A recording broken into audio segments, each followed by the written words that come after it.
Alright, we welcome everyone to the mathematics class, all the way from Radiance Bright Star Academy.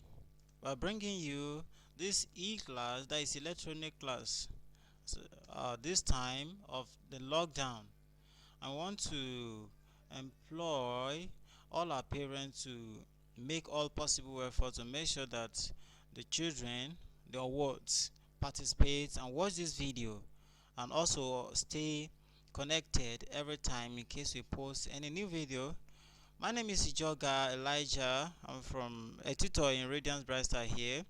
With me here I have Mr. Adesuyi in the building, Mrs. Adesuyi in the building, and Master Toby here and some other staff around. So we're going to look at mathematics this time, and the topic we are going to consider is going to be properties of angles in a polygon. Properties of angles in a polygon.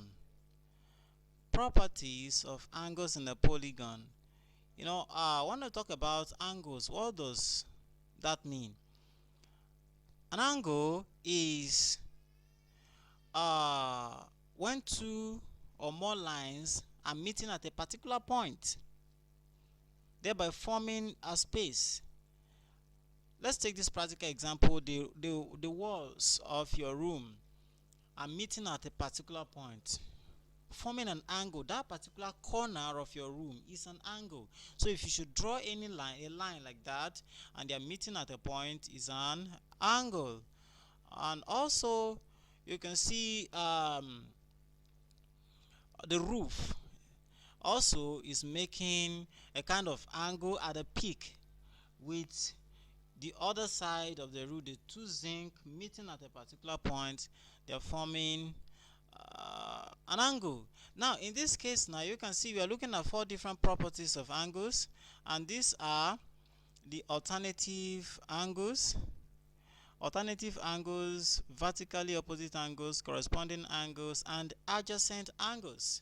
And all these angles are defined here. I mean, they are all here. All these four properties are here. We're going to limit ourselves to just four. There are many properties of angles we cannot discuss here because that's not what this class is for. Rather, we are streamlining this particular lesson or tutorial to these four. Now, looking at this, we're starting with alternative angles. What are alternative angles? Alternative angles are the two opposite angles of parallel lines in relation to the transversal line. You see this diagram here, this line coming this way here, and this one coming this way.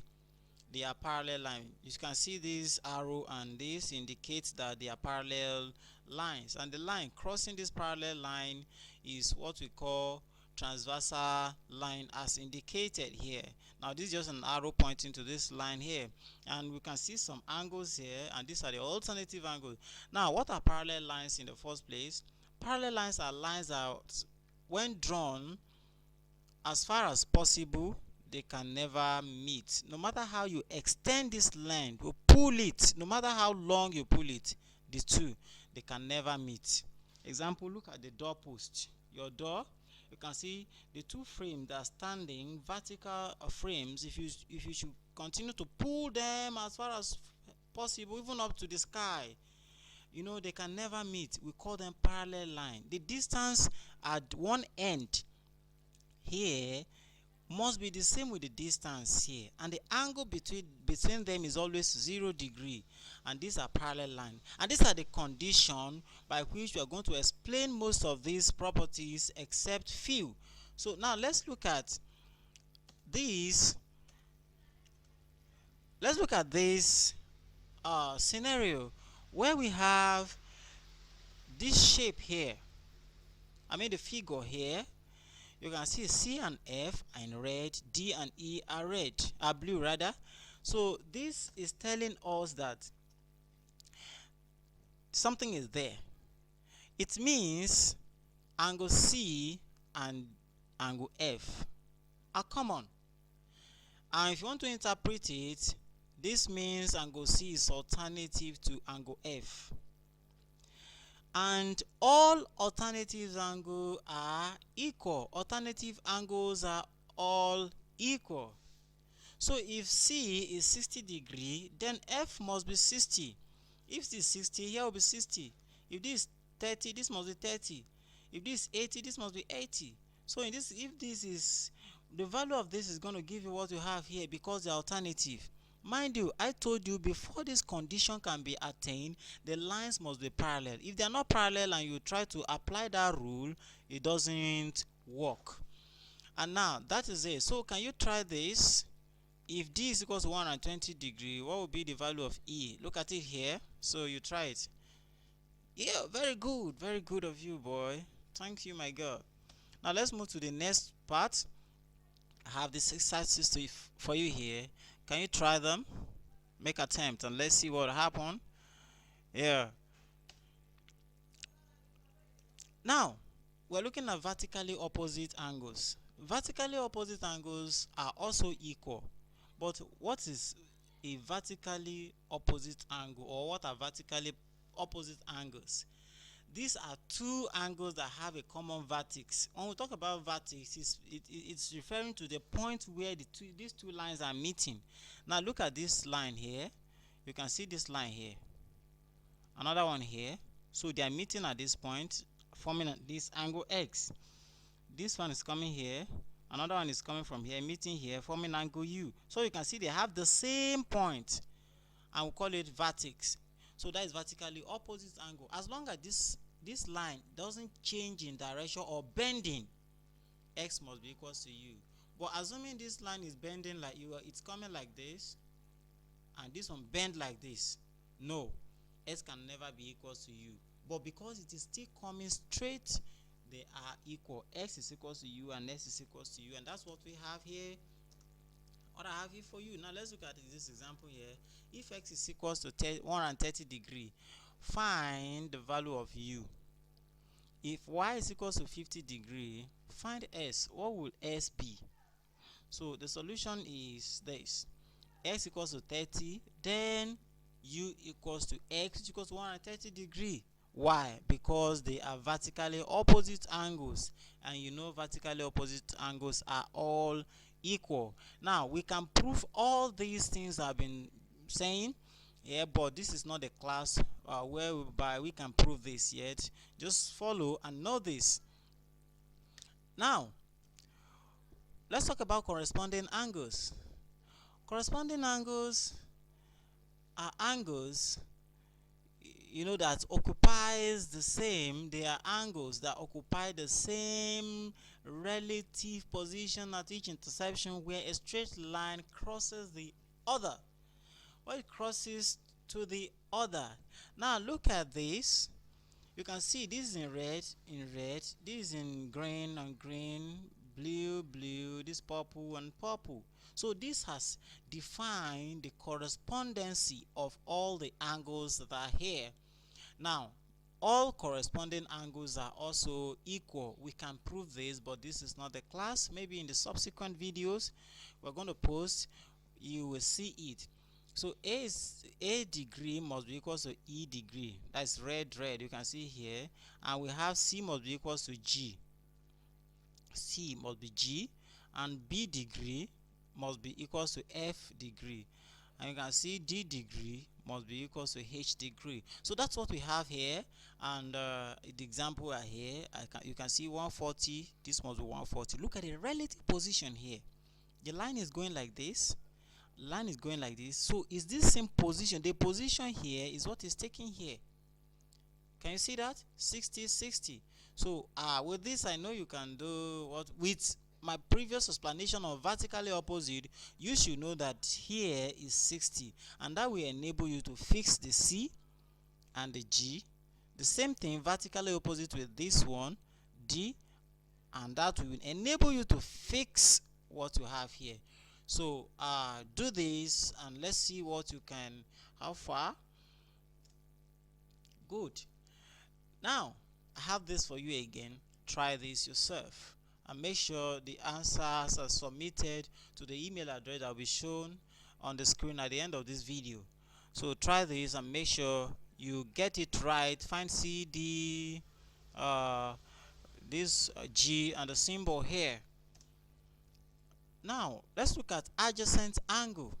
What are adjacent angles? They are just angles that are next to the other. Consider the next room, the next building to yours. We can call it adjacent house. That is the house next to you. So in this case, we have x degree, y degree. So x degree plus y degree must give you 180. That is the theory. That is angle on a straight line being the half of angle at a point is equal to 180 degree. Now it's just a constant that nobody can change it. It's just like you having a dozen and you know that 12 pieces rather make one dozen. So if I should give you maybe 7 pieces, how many pieces do you need to make it a dozen? That is 5 pieces. 5 plus 7, that gives you 12. So that's just what's happening here. The constant here, like the 12, which is a dozen, here is 180 degree. It must be 180 degree, just like it must be 12 for a dozen. Now angle on a straight line must be 180 degrees. So if I give you this one, maybe I'm calling this one 150, you should know that this is going to be 30. Now the sum of angles on a straight line must be equal to 180 degree. And mind you, they are never equal. S is not equal to y, except you put it on 90 degree, 90. Here in that case, it can be equal, but any other case, it can never ever be equal. Now, let's look at this example. Find the missing angles in the figure. Here is 139, and here is y degree. Here is y degree. So over here you can see, let's see, in this case 70 degree and 64. I mean to write 64 here, please take it 64, 6 instead of 5 here. So you have 64 degree. Please take note of that, because that's what has been imputed into the system during the calculation. So it's 64 instead of 54. So now let's look at this. 139 degree plus y degree. So 139 plus y is equals to 180. As I've told you earlier, when you add the two together, it must give you 180. Then you subtract this from all 180 to give you the value of y. Of course, you can just go straight and put this 180 minus 139 to give you the answer, but mathematically, we want you to express it like this and show your workings directly like this, because this is not quantitative reasoning. Now let's go for this second one. Now from here, thank you. Sorry, here is 54, not 64. Please, it's 54. Thank you. It's corrected. 54, 54. Now 70 degree plus 54 gives you, plus this gives you 180, and that's what I did here. 70 degree plus 54 degree plus theta must give you 180 as a constant. Then you add up these two plus this one gives you 180, and then you see this is a positive here and this invisible. So when this goes to the other side, it turns to minus, so I have to subtract it from 180 as I've earlier explained. So theta is going to give you 56 degree. Hope you understand this. Alright, now let's move to the next part. Now I have this exercise 6 for you here. So please, you're gonna do this. Here is 54 and here is 164. So you do this, find B and B in this case, B in the first case and B in the second case. What will it be? Don't mind the orientation or the design, the way I turn it. It can be turned anyway. Just make sure that the line is straight, and that obeys the rule of angle on a straight line. And also you can have as many angles as possible, like this one. Now I have 3 angles here. Here indicates 90 degree. Whenever you see something like this, it stands on 90 degree. We don't write it again in mathematics because it's already there. So it's 90. So from here now this 54, you know what is here, so you can easily find this. And thank you so much for your time. You can work out these exercises and submit to radiansbrightstars.ac@gmail.com, or you WhatsApp. Send a message through the WhatsApp, that is 00 38 36 15 31 for Mr. Desui, and then my number here, Mr. Harris and Master Toby. And we're going to collect your data information. Make sure you write your name, your class, and attach, then send. Thanks so much. Alright, thank you so much for your time. My name is Ijoga Harris Elijah. Stay tuned.